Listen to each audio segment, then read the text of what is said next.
All right, what's up? So you ready to start your sticker operation? This video series is going to walk you through how to lay out your sticker images, print them, and then cut them so that the cuts perfectly match that printed image. And then we'll look at some of the things that commonly come up depending on what type of imagery you want and what type of stickers you want to come out of it. So if that's what you want to do, stick around and we'll break it down for you. Okay, this is a process called print then cut because you print and then you cut. It just has to be done from the same file. We're using a Silhouette brand cutter, so we need to use Silhouette Studio. This software is free. Feel free to download it onto your own laptop or computer so that you can set up your sticker page yourself, or you can use it in our computer lab. We've added this software to all of our computers in CVA 159, where you can use it for free. So the first thing I do with every file is I go to this page setup in the top right, open it, and I'm gonna turn on registration marks. So come over to registration marks, this third button, and just say on. All right, so this gives me two L's and a little square. This is what the cutter looks for, right? It has an actual little laser eye. So it scans this page to find that, to make sure that the things it's going to cut, the shapes that it's going to cut, match up with whatever was printed. It is really important to put your sticker images in the right place. So if you come back to page setup here, this first button, make sure you turn on the cut border. So you'll see a rectangle appears. That rectangle won't print, but it tells you when you're doing your layout that you can't put any images or the cut borders that might go around those images outside this box. So that's important.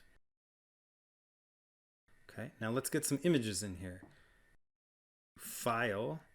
Let's import it with merge. All right, we could say open, but that would open it up in a separate tab, each different file. And we're often doing a sticker layout with multiple images, so merge will bring them all onto your same canvas. So I'm going to start with this skull heart PNG.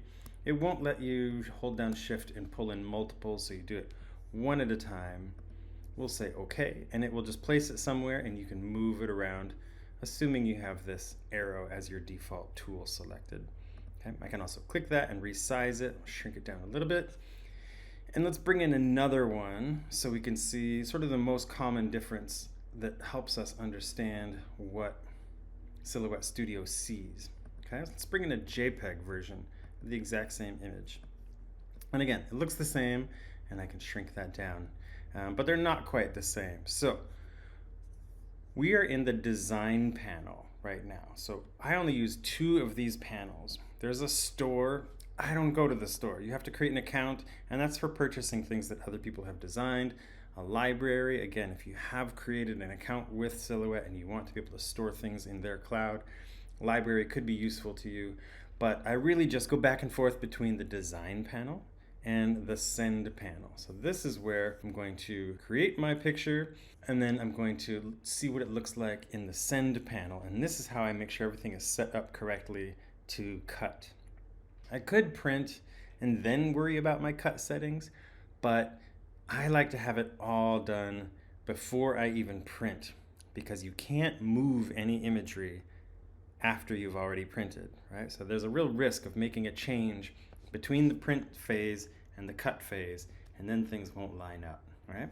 So here we are in the cut panel, and you can see that it looks actually a little bit different. The one that I brought in as a JPEG had a transparent background.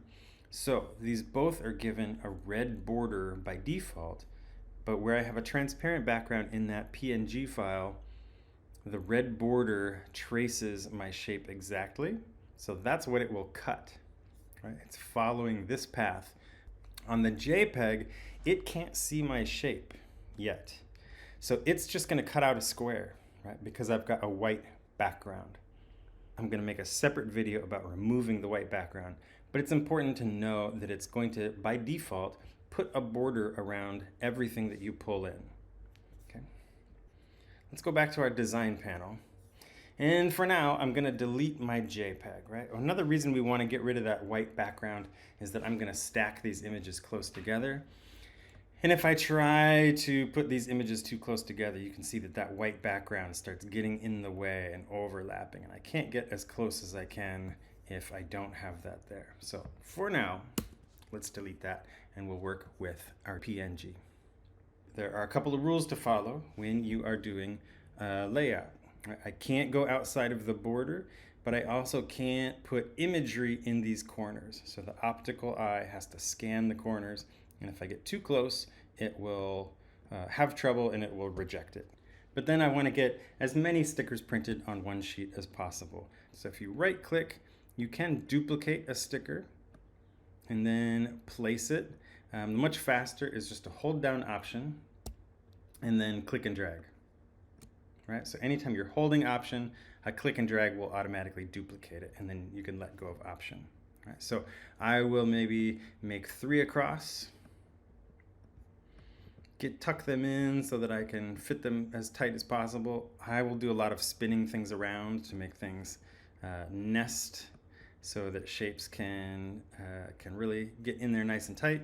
You can use the arrow keys to nudge things 1 pixel at a time. I can also select all 3 of them and resize to make sure that they fit in left and right. And then I can select all 3 and Option click all 3. And very quickly, Option click again, have my layout. And then if I'm clever, I might be able to get at least a couple more tucked in here somewhere. But I really want to maximize my space. So your layout is now complete. Save it, save, and take a look at the next video where we'll look at printing and things that can go wrong during printing.